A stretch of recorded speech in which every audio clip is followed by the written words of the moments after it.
Welcome to SportsBeat KC, the Kansas City Star's daily sports podcast. It's Tuesday, June 9th, and I'm Blair Kirchhoff. Today we listen in on some of the nation's most prominent college basketball coaches who recently got together to talk about racism in society for a webinar conducted by the Kansas City-based National Association of Basketball Coaches. Tulane coach Ron Hunter was the moderator, and the guests included Kentucky's John Calipari, Houston's Kelvin Sampson, and South Carolina's Frank Martin. The webinar was called Using Your Platform as a Coach During This Critical Time, but the subject matter went well beyond that, like when Frank Martin and former Oregon coach Ernie Kent shared ugly experiences after being pulled over by a police officer. All of the coaches shared their reaction to seeing the catalyst of the current protests, the death of George Floyd by a white police officer in Minneapolis. The webinar lasted nearly 2 hours. We'll play the coaches' opening remarks. Go to nabc.com to access the entire webinar. So let's get started, and the voices you'll hear are, in order, Kelvin Sampson of Houston, South Carolina's Frank Martin, Pat Chambers of Penn State, Tulane's Ron Hunter, Ernie Kent, formerly of Oregon, and then Kentucky's John Calipari. You'll also hear a final word from Sampson. This occurred last Friday. I think we're all basically going to be affected similarly. When I first saw the graphic of the white police officer from Minnesota with his knee in Mr. Floyd's neck, and then he had his hand in his pocket, to me, he might as well had a pillowcase over his head with his eyes dotted out and his nose dotted out. It just brought back memories of the Ku Klux Klan from the 50s and 60s. Where I'm from in North Carolina, we have a history with that. So we're all a byproduct of our experiences. So that's what I thought of. I thought that guy looked like he was from the Ku Klux Klan because he looked like he was enjoying what he was doing. The intent there was, it almost brought you to tears. But I also think it motivated me.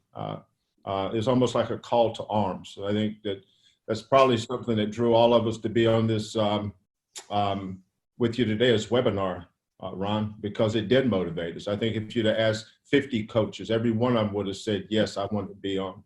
But it motivated me. It made me want to go hug my players, hug my family, tell them I love them, take care of them, but also give them a platform. I'm gonna be real short here, but I gave all our kids a platform to talk and to share stories and to share their feelings. And just like what we're doing today, I think that was something that was positive that came out of it. Coach, I really appreciate that, and that makes a lot of sense. And again, I hope a lot of coaches out there, understand. They talked about a lot of times we just need to listen sometimes, and so I think that's great. Frank, and I really want to say thank you. I know after having surgery yesterday and being able to do this, and we've been friends for a long time, and so and I know how important this was to you. So how did this impact you? Ron, I got mixed emotions on the whole thing. Because in my neighborhood, if it wasn't for the police officers, a lot of us would have not made it out. Police officers in our neighborhood, for the most part, made sure that we listened to our parents, that we stayed out of trouble, and they tried to steer us in the right direction. And but when I saw the act that Kelvin just displayed, just of disgust.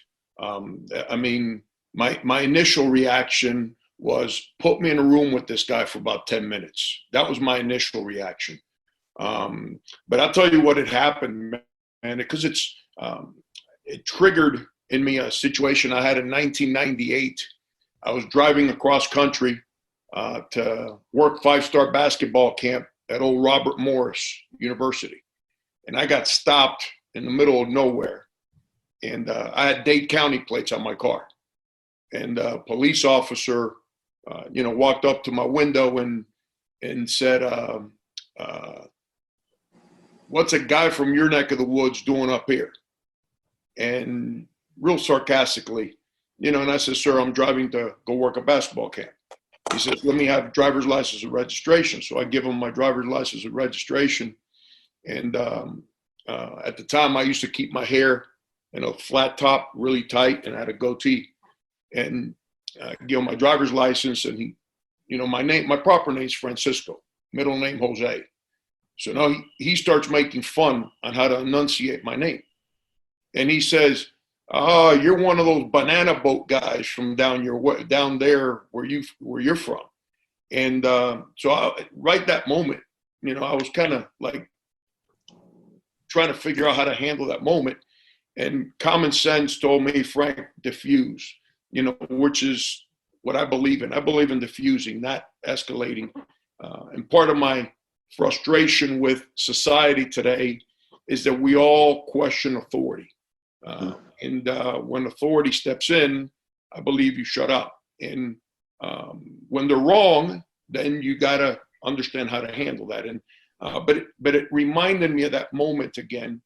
And it started to make me realize that as much as I've talked to my players about all this for the last 30 years, that I did the right thing at the moment when I didn't react to his sarcasm and his nastiness, where I, yes, sir, yes, sir, yes, sir. And then he gave me 2 tickets, not 1, and made fun of me again. And he was trying to incite me the whole time. And lucky to me, I always kept my cool. I didn't say anything to him. And he left, and I left. And in retrospect, my biggest failure is that I never took action afterwards to file a complaint and create attention onto that. Because I'm a true believer that, there's, unfortunately, man, this is what I told our players. We have gotten so much better as a society, and we've gotten away from the stuff that Kelvin's talking about. But we're still close enough where some of that hatred still exists in people. And as we continue to fight to get that hatred, you're never going to make it go away. It's like cancer right now. I don't think there's a cure for it. But what we have to do, man, is we have to make sure that we never stop paying attention to it. We can't just do this every 4 or 5 years. Right. This has to be something, I say it all the time. Anytime you stop fighting against something, you got to work twice as hard to catch up when you start again. And that's kind of what I want to make sure, man, that we don't let these conversations disappear. That moment I had in 1998, we have to follow through with these things, because who knows what that guy's done to somebody after he let me go that day. So things like that I'm real passionate about talking and hopefully making change. Well, thanks, Frank, and no, that story hits home a little bit. And when it's funny when I thought about putting this together, I thought it was important that we got a wide variety of coaches, and not just Black coaches, but minority coaches. And again, I think that all of us, need to, because we're all family in this profession, and we all had different stories. And so I called Pat. I've known Pat for a while, and Pat agreed to do it, and without any hesitation. And so, Pat, I would like for you to go next and talk about your experience and how this impacted you. Yeah, I want to start by saying thanks for having me on, and I appreciate the phone call. I definitely wanted to be a part of this, and thank the NABC for doing this as well. And Kelvin, I've known you for a long time, and thank you for sharing that story, because I don't know, right? I don't know. I'm a white male. I don't know unless I ask more questions, and I need to do that. I think we all need to do that as a society, not just in the coaching world, because as coaches, our teams are such a great example of units coming together.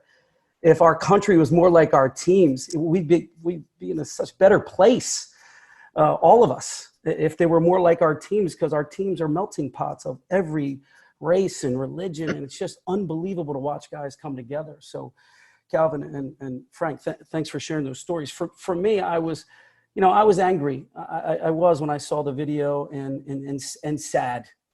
I had a pit in my stomach and I guess heartbroken. It could be another good word.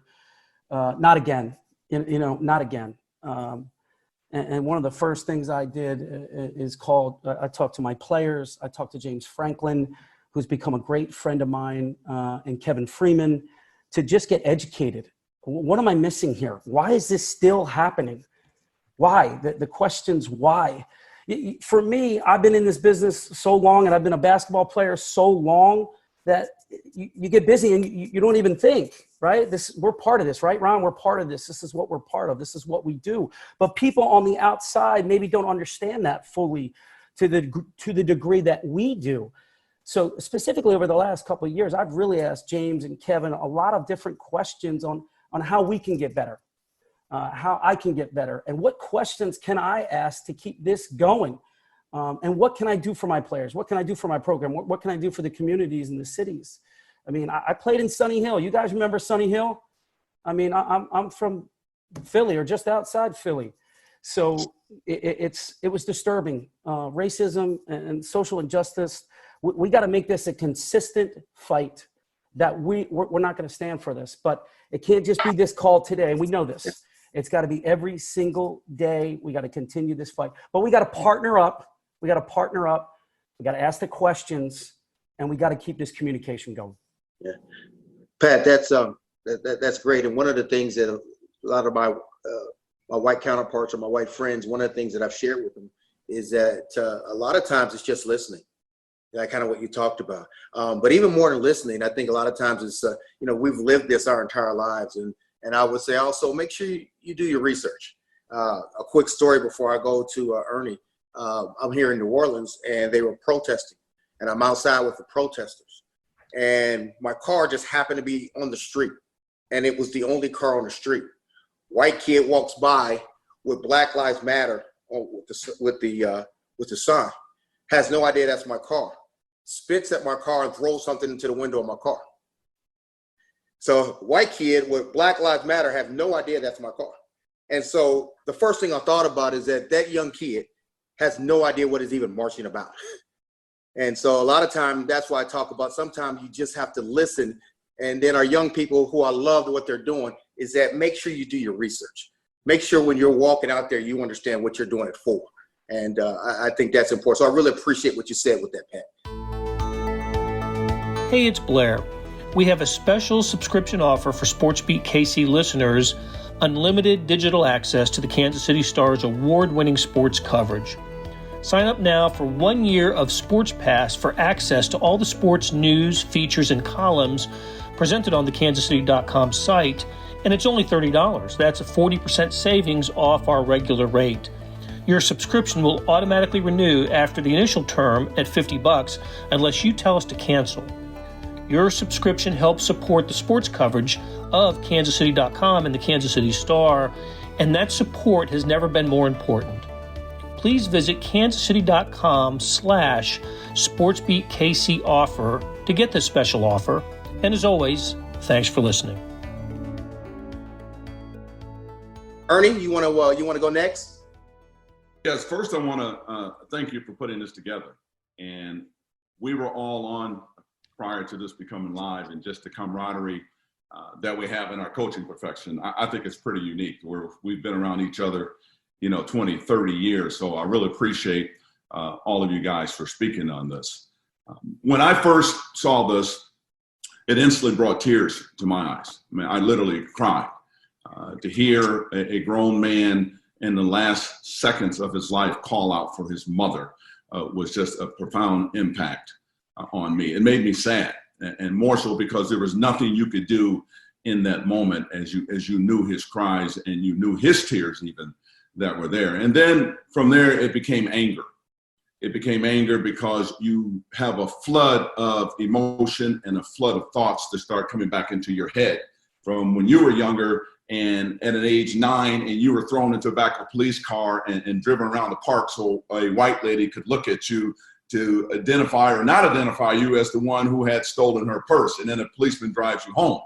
to where you're a freshman at the University of Oregon raving about Eugene and what a great community, and here it is 1 o'clock in the afternoon, and you get pulled over by a police officer that's 20 yards behind you telling you to freeze, don't move, put your hands on the dash, and my friend gets ready to get out the door, and I have to grab him and say, don't move. And at that time, you look through the mirror, and he's out with his gun drawn, kneeling behind his car with his gun pointed at your head. Those are scary moments, and they're life-changing moments that you are always in fear anytime you get pulled over. I don't care what city I am, anytime an officer pulls you over for anything, running a red light, driving too fast, you instantly have that feeling because you just don't know what is approaching your car. The face of that officer could have been the face of a lot of people that I've encountered in my life, that have been those people that have called you that N-word, that have yelled, screamed profanities at you just because of who you are. But more importantly, it made me think of my kids. And I felt really sad for them because they have grown up privileged. Because of the success we've had as coaches, we've been able to maybe put them in environments where they have a lot of things that normally kids their age don't have. And they still have some experiences that they're going to have to go through in this world. And I talked to them about that over the last couple of days when they do encounter something as impactful that some of the things that have happened to me in my life. I think, though, I went out last night because I'm up in Portland, Oregon right now. And I just wanted to experience for a few minutes the emotion of a march. And there were probably 4,000 people in that march. And you're in Oregon, so predominantly white. And I would say 95% of them were white and young. And Black Lives Matter signs, protect our freedom, all of these things that were coming out of them. And I just thought for a moment as I sat and watched for an hour from afar the event, and I thought if we do not take this moment in time as to what is going on in this country and come together and have the opportunity to change the trajectory of this country and where we're going, then shame on us, because there would have been a lot of people that have died in vain.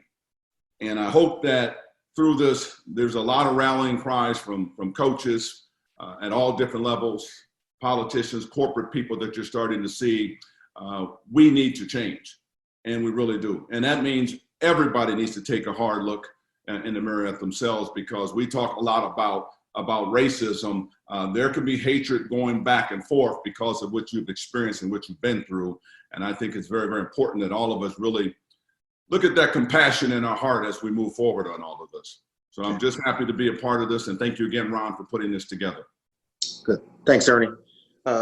Again, one of my friends that was easy to call. We probably talked 40 minutes the other day when I asked him to do this. Is John Calipari, and John and I were kind of going back. And a lot of you know when you talk to John, sometimes you're speaking of listening. I did all the listening on that day. So, but John, we appreciate you being on the call.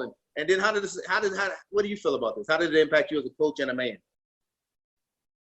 Well, first of all, let me say this, that you, Ron, and the other coaches on here, you guys know the respect I have for everybody on this call, and coaches in general, what we do and how we develop young people and the challenges we all face. But, first of all, there was shock, and then, I was sick.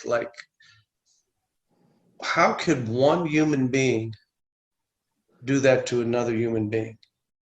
What would lead you to do that?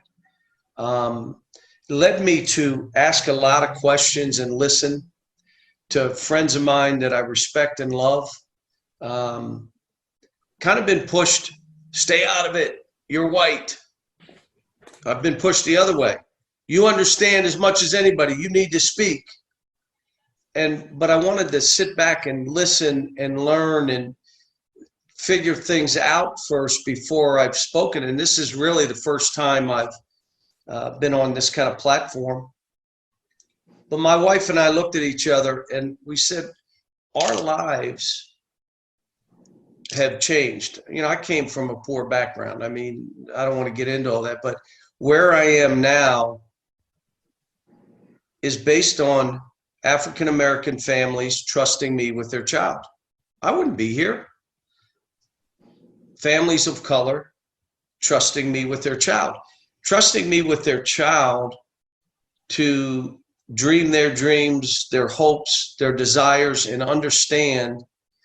And I feel it's important to step up with whatever comes back at me to really think this through. Now, one of the things I can tell you, police brutality and ideas of policing and the criminal justice system, and I don't think I have a ability to influence, but I can donate to those funds, which I do. But my area of influence, my little corner where maybe I can do something, is my own players. How about keeping them safe, Ron?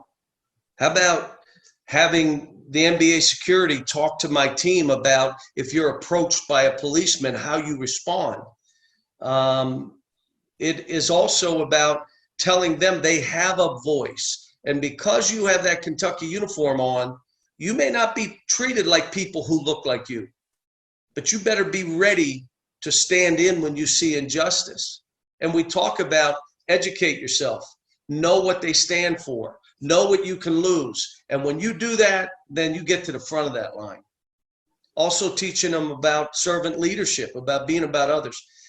How about this one, Ron? We go to our own staffs, and Frank, we have our own staff.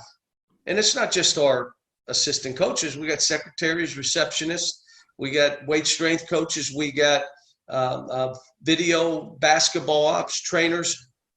Are we creating access and opportunity for others in what we oversee? So when I went through that, this is something that I want to talk through with you guys, and you tell me if you think this is a good proposal that I'm going to put forward. And even if you don't, I'm going to do it anyway, but I would like you to talk about it. You guys know me well enough. I'm going to propose to our athletic department that we start minority internships, not in basketball, but I'm talking about media relations. I'm talking about marketing, fundraising.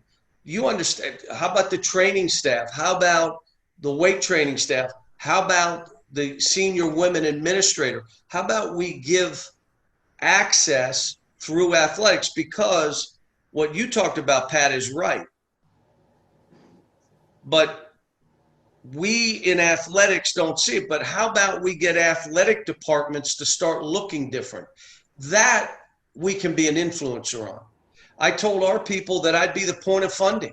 I look at this and I say, look, if we do this, and it's about executive development, that we prepare young minorities for leadership, because we have issues with the number of African-American coaches or minority coaches. We do. Well, you have to have leadership that looks at it different. If we do it at Kentucky, my hope would be other schools call and say, how did you do this? What would it do? You may tell me with coronavirus, we're all going to be furloughed, losing. Let me tell you, there's one thing people would invest in right now, and it's a minority internship or executive development program at our schools, at our athletic departments. My hope would be there are many careers out there that minorities don't have access and opportunities to. They would look at us, not only in basketball and basketball coaching, but in our athletic departments and say, how did you do that? How did you get to this point?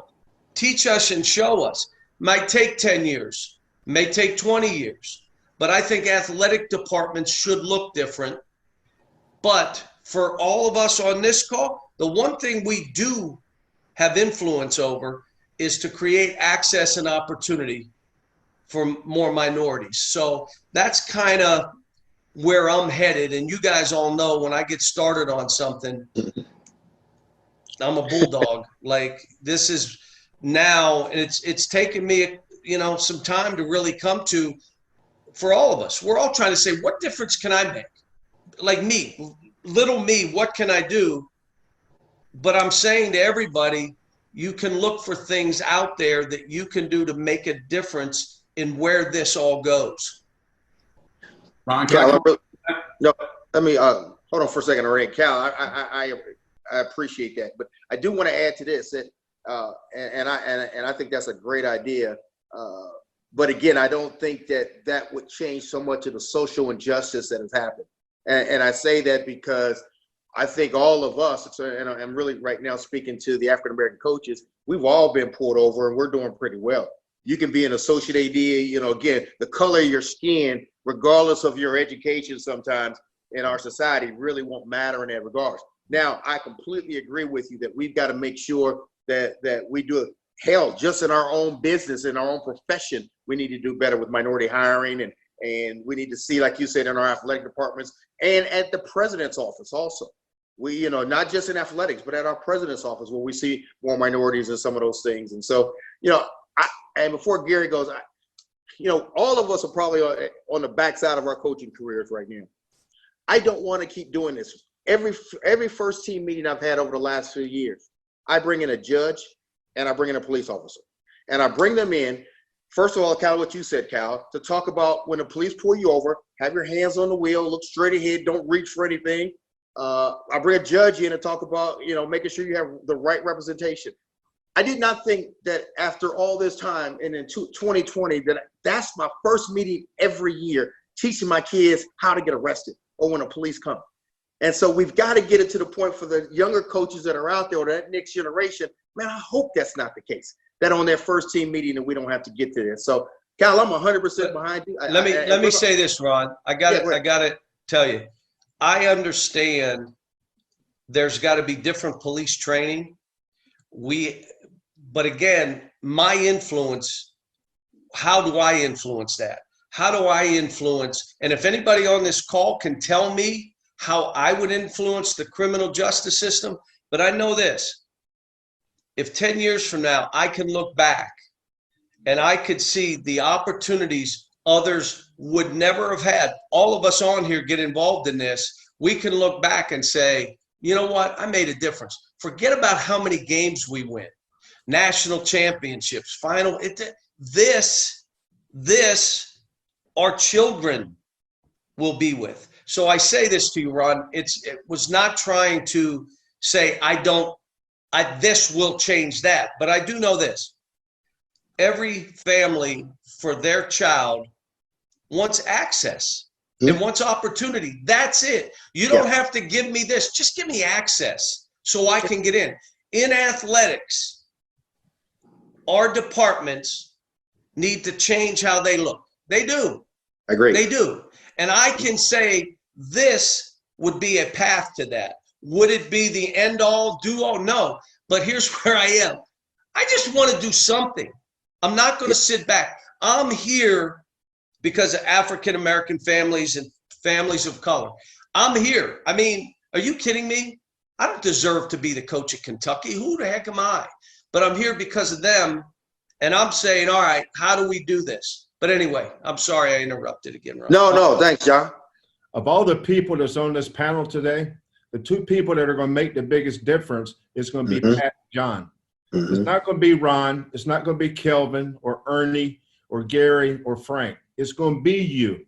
When white people start fighting against racism, when it becomes important to you, when it's more important to you than it is to us, that there's something wrong with police brutality. We need to reform the criminal justice system. We need to get out and vote. Something is wrong. The worst thing that's happened in our country today is racism. When it's more important to Pat and John, when you guys are leading the fight, that's when I know we got a chance. That'll do it for today. Thanks to our production staff of Derek Donovan, Savannah Smith, Randy Mason, Beth Welsh, Jeff Rosen, and Chris Fickett. Links to stories about race in sports and a link to the full webinar can be found on kansascity.com. Earlier in the episode, you heard me talk about the Sports Pass offer, and it still stands. It's a good one, $30 for a year's worth of sports coverage, and that includes the Sports Extra with the e-edition. There's more than 20 additional pages of national sports coverage today. Well, here's an even better offer. Buy the entire Kansas City Star product. Sports, news, features, commentary, and analysis, the whole thing. You get all the stories written by my talented colleagues, plus additional news, sports, and business coverage. The details can be found at account account.kansascity.com/subscribe. That's account.kansascity.com/subscribe. Whether it's the Sports Pass or the full subscription, you're getting and supporting the best sports and news coverage in Kansas City and helping us produce programs like SportsBeat KC. Hey, thanks for listening, and we'll be back on Wednesday with another episode.